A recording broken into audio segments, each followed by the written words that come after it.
രാജ്യം ഭരിക്കുന്ന നരേന്ദ്രമോദിയോട് നമുക്ക് പറയാനുള്ളത് നിങ്ങൾ നരേന്ദ്രനായി മാറണമെന്നാണ്. ഏത് നരേന്ദ്രൻ?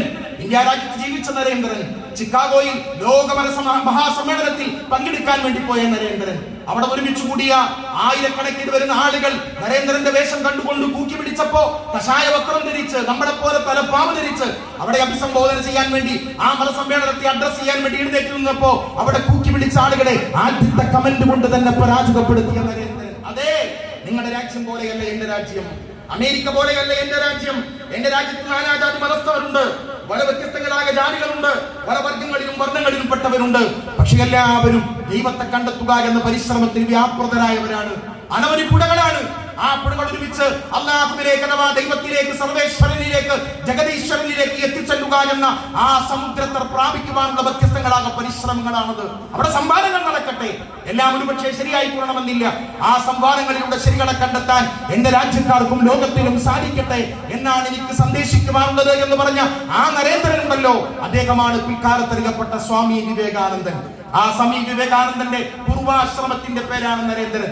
ആദരണീയരായ രാജ്യത്തിന്റെ പ്രധാനമന്ത്രി ഏതെങ്കിലും ഗുഹാമുഖത്ത് പോയി ഇങ്ങനെ ഇരുന്നിട്ട് കാര്യമില്ല, ആളുകളെ പറ്റിച്ചിട്ട് കാര്യമില്ല, തെരഞ്ഞെടുപ്പുകൾ അട്ടിമറിച്ചിട്ട് കാര്യമില്ല, പാവങ്ങളെ ദ്രോഹിച്ചത് കൊണ്ട് കാര്യമില്ല.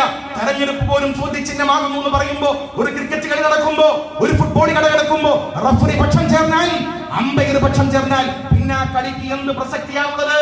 രാജ്യത്തിന്റെ മുഴുവൻ സംവിധാനങ്ങളെയും അട്ടിമറിച്ചുകൊണ്ട് രാജ്യത്തിന്റെ അധികാര സോപാനങ്ങളിൽ അള്ളിപ്പിടിക്കുവാനുള്ള ശ്രമങ്ങളിൽ നിന്നും നിങ്ങൾ വഴിമാറി ഈ രാജ്യത്തിന്റെ ഭരണഘടന വിഭാവനം ചെയ്യുന്ന ജനാധിപത്യത്തിന്റെ മഹിതമായ സംസ്കാരങ്ങളിലേക്ക് ഈ രാജ്യത്തിന്റെ ചരിത്രം ഉൾക്കൊണ്ട്, വർത്തമാനം ഉൾക്കൊണ്ട്, ഭാവി ഉൾക്കൊണ്ടുകൊണ്ട് ഐക്യത്തോടെ ഈ രാജ്യം പോയില്ല എങ്കിൽ രാജ്യമേ തകർന്നു പോകുമേ. വളരെ വിനീതമായി പറയുന്നു, എന്റെ വാക്കല്ല.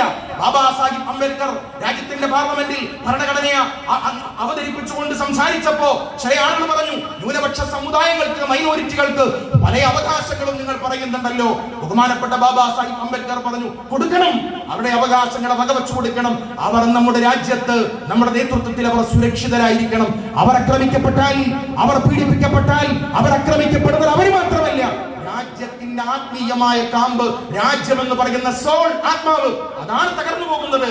അതുകൊണ്ട് അതൊരിക്കലും ഉണ്ടായിക്കൂടാ എന്ന് രാജ്യത്തിന്റെ പാർലമെന്റിൽ സംസാരിച്ചത് രാജ്യത്തിന്റെ ഭരണഘടനയുടെ ശില്പിയാകുന്ന ബാബാ സാഹിബ് അംബേദ്കർ ആണ്. അതുകൊണ്ട് ആ ചരിത്രത്തിലേക്ക്, നല്ല വർത്തമാനങ്ങളിലേക്ക്, നല്ല ഭാവിയിലേക്ക് കടന്നു പോകാൻ നരേന്ദ്രമോദിക്ക് സാധിക്കട്ടെ എന്ന് പ്രാർത്ഥിച്ചുകൊണ്ടും ആ നിലക്കുള്ള പ്രവർത്തനങ്ങൾക്ക് ഒറ്റക്കെട്ടായി എല്ലാ മതക്കാരും, മതേതരത്വത്തിൽ വിശ്വസിക്കുന്നവരും, ജനാധിപത്യ പോരാളികളും തേരാളികളും കൈകോർത്തു പിടിച്ചുകൊണ്ട് മഹാന്മാരായ ഉലമാക്കളുടെ നേതൃത്വത്തിൽ, മുഅല്ലിം ഉസ്താദുമാരുടെ നേതൃത്വത്തിൽ, ഉമറാക്കളുടെ നേതൃത്വത്തിൽ ഒറ്റക്കെട്ടായി മുന്നേറാൻ നമുക്ക്